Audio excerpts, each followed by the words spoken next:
দিনের ব্যবধানে Brazil Argentina থেকে 4টি জাহাজে এসেছে 52,000 টন অপরিশোধিত সয়াবিন তেল। কর্তৃপক্ষের তথ্য অনুযায়ী শনিবার এমটি আরডমোর শায়নি ও এমটি ডাম্বলডোর নামে 2 জাহাজে বন্দরে আনা হয়েছে 21,500 টন অপরিশোধিত সয়াবিন তেল। মঙ্গলবার বন্দর জলসীমায় পৌঁছেছে আরও 2টি জাহাজ। এই 2 জাহাজে আছে 30,600 টন সয়াবিন তেল। এর মধ্যে এমটি আরডমোর শায়নি জাহাজ থেকে তেল খালাস শেষে সোমবারই জাহাজটি বন্দর ছাড়ে। জাহাজগুলোর মধ্যে সানি ভিক্টোরি ব্রাজিল থেকে এবং বাকি 3টি এসেছে আর্জেন্টিনা থেকে। জাহাজ দেখেন দর্শক বন্ধুরা, জাহাজ টিভিতে ধরে না। একটা 56 ইঞ্চি টিভিতে জাহাজ ধরতেছে না, তাহলে বোঝেন কত বড় জাহাজ নিয়ে এই বাংলাদেশে তেল নিয়ে আসছে ব্রাজিল আর্জেন্টিনা থেকে। 52,000 টন তেল বাংলাদেশে আসছে। ভারতের মাথায় হাত, মোদির মাথায় হাত দিয়ে বসে আছে, কারণ এতদিন তাগের মাধ্যমে এই তেলগুলো আনা হতো।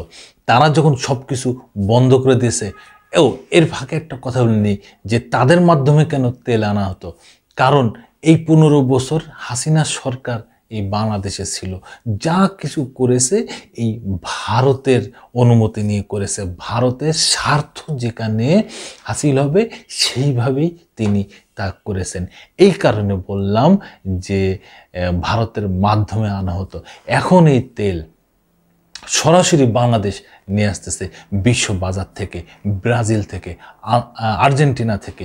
52,000 টন তেল আসছে এখন বাংলাদেশে। বাংলাদেশের তেলের সংকট থাকবে না। ভারত সব কিছু বন্ধ করে দিয়েছে, ভিসাও বন্ধ করে দিয়েছে। বাংলাদেশিদের তারা ভিসা দেবে না।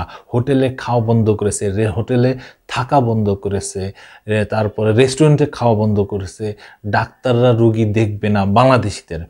তারপর অটো পার্টস ব্যবসায়ীরা বাংলাদেশে মাল বেচবে না, এইরকম আলু পেঁয়াজ বেচবে না, দিবে না, নানান কিচ্ছা কাহিনী শুরু করেছে ভারত।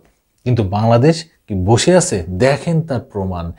তারা বড় বড় জাহাজে করে তাদের নিত্যপণ্য, ভোগ্যপণ্য সবই বাংলাদেশে নিয়ে আসতেছে। আর ভারতের কি অবস্থা দেখেন। ভারত শুধুমাত্র একটা ব্যক্তির কারণে এই বাংলাদেশের সাথে এমন করতেছে, কিন্তু তার উচিত কি? ব্যক্তির সাথে ব্যক্তির সম্পর্ক রাখা? ব্যক্তির সাথে কোনো দেশের সম্পর্ক রাখা? না, দেশের সাথে দেশের সম্পর্ক হবে, ব্যক্তির সাথে ব্যক্তির সম্পর্কে। ভারতের যে প্রধানমন্ত্রী নরেন্দ্র মোদী, তিনি কি ব্যক্তি স্বার্থে প্রধানমন্ত্রী হয়েছেন? না, দেশের স্বার্থে তিনি প্রধানমন্ত্রী। আর আমাদের দেশের যে প্রধানমন্ত্রী ছিল, তিনি তার নিজের স্বার্থে প্রধানমন্ত্রী ছিলেন। আমার খুব পছন্দের একটা সাংবাদিক আছে, সাংবাদিক মাসুদ কামাল। তিনি বলেছেন যে শেখ হাসিনা বাংলাদেশের জনগণকে ভালোবাসেন নাই, তিনি বাংলাদেশকে ভালোবাসেন না। তিনি শুধুমাত্র তার বাবার প্রতিশোধ নিতে এই বাংলাদেশে ছিলেন। প্রতিশোধ নিয়ে শেষ তিনিও চলে গেছেন। ভারত শুধুমাত্র একটা ব্যক্তির কারণে দেখেন বাংলাদেশের সাথে কি করতেছে, নানান কিছু করতেছেন, নানানভাবে বাংলাদেশকে তিনি আঘাত করার চেষ্টা করতেছেন। কিন্তু বাংলাদেশ বসে নেই। বাংলাদেশ নিত্যপণ্য, ভোগ্যপণ্য সব এখন আন্তর্জাতিক বাজার থেকে আসতেছে। আন্তর্জাতিক বাজারে তারা উঠে গেছে। আন্তর্জাতিক বাজারের সাথে তারা পায়ে পা মিলিয়ে তারা চলার চেষ্টা করতেছে। বাংলাদেশে এখন আর ওই ভারতের তাবেদারি করবে না। বাংলাদেশে এখন আর কোনো রকম কারোর গোলামি করবে না। তারা মাথা উঁচু করে বাঁচতে শিখেছে, তারা মাথা উঁচু করে চলবে। 2024 সালের 5 আগস্ট ছাত্র জনতার গণ আন্দোলনে, গণ অভ্যুত্থানে যখন হাসিনা পালিয়ে চলে গেল, তারপরেই ভারত সব রকম ভিসা বন্ধ করে দিল। তারপরে তাদের দেশের জনগণ যে ক্যাটাগরিতে রেস্টুরেন্ট ব্যবসায়ীরা ভারতে কোনো খাবার দাবার তাদের কাছে বেচবে না, এই ডাক্তাররা রুগী দেখবে না। কিন্তু এখন দেখেন তারা বুঝতে পারছে, কারণ তাদের ওখানে কোনো কাস্টমার নেই, তাদের ওই মালপত্র কেনার কোনো লোক নেই, তাদের হোটেলে থাকার কোনো লোক নেই, রেস্টুরেন্টে খাওয়ার কোনো লোক নেই। তারা এখন ভিক্ষার থলি নিয়ে রাস্তায় নেমে গেছে। এই হচ্ছে তাদের অবস্থা। কারণ বাংলাদেশের থেকে সবচেয়ে বড় মার্কেট ওই কলকাতায় ছিল, সেখান থেকে বাঙালিরা নিয়ে আসতো। বাংলাদেশের একটা মানুষ কি কোনোদিন শুনেছেন ভারত থেকে মাগনা নিয়ে এসে, মাগনা খাইছে, ফাও নিয়ে এসে? না দর্শক বন্ধুরা, কেউ বলতে পারবেন না, কেউ শোনেনও নাই। কিন্তু ভারত টানা 15 বছর এই বাংলাদেশ থেকে মাগনা নিয়ে আসে। হাসিনা নিজে বলেছে, যদি আমি ভারতে এত কিছু দিয়েছি 15 বছর, যা ভারত চিন্তাও করতে পারবে না। কিন্তু বিনিময়ে হাসিনা কি নিয়ে আসছে? কোনো কিছু শুনছেন আপনারা যে এইটা তিনি ভারতের কাছ থেকে নিয়ে আসছেন? এক তিস্তার হিস্সা তিনি 15 বছরে নিয়ে আসতে পারেন নাই। বাদ বাকিগুলো বাদ দেন, আরও তো কত সমস্যা আছে। কিচ্ছু নিয়ে আসতে পারেন নাই, কাজ কলাও নিয়ে আসতে পারেন নাই, সরষা পরিমাণ দানাও নিয়ে আসতে পারেন নাই। তবে হ্যাঁ, একটা জিনিস হাসিনা নিয়েছেন। সেটা কোনটা? যখন তিনি যে পালায় চলে গেলেন না, তার থাকার ব্যবস্থা ভারতে এইটুক তিনি করতে পেরেছেন। আর তার ওই দলের প্রথম সারির নেতাগুলা যারা বাংলাদেশে বসে মহাসমারোহে অত্যাচার নির্যাতন চালিয়ে গেছে, সেই ব্যক্তিরাও এখন ভারতে পালিয়ে আছে। তারপরে আরও কিছু কিছু বিভিন্ন দেশে পালিয়ে চলে গেছে।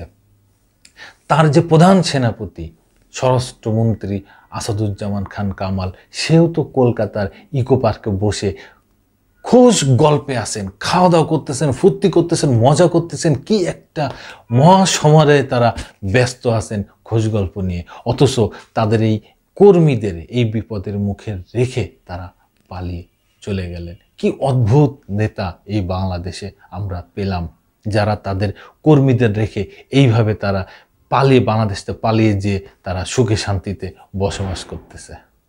এ কি অদ্ভুত!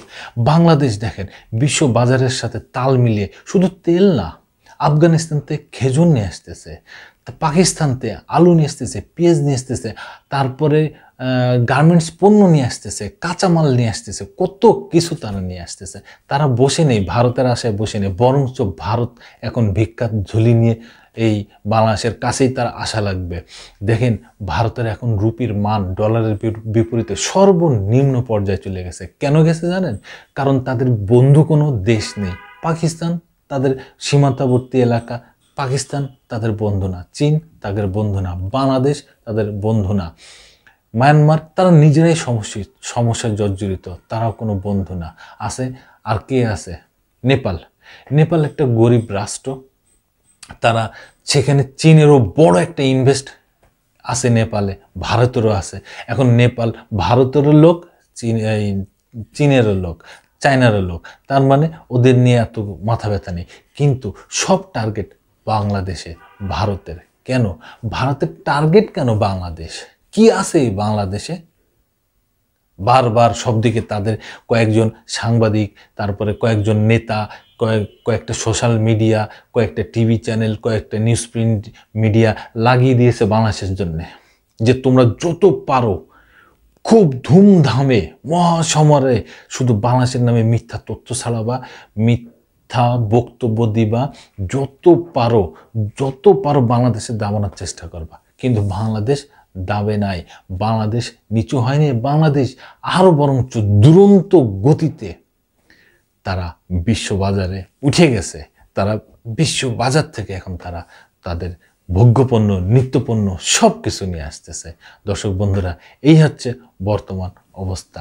দর্শক বন্ধুরা, আপনাদের যদি কোনো মতামত থাকে অবশ্যই কমেন্টসে জানাবেন। আবার আসবো নতুন কোনো কথা নিয়ে, নতুন কোনো ঘটনা নিয়ে। আমি প্রিন্স।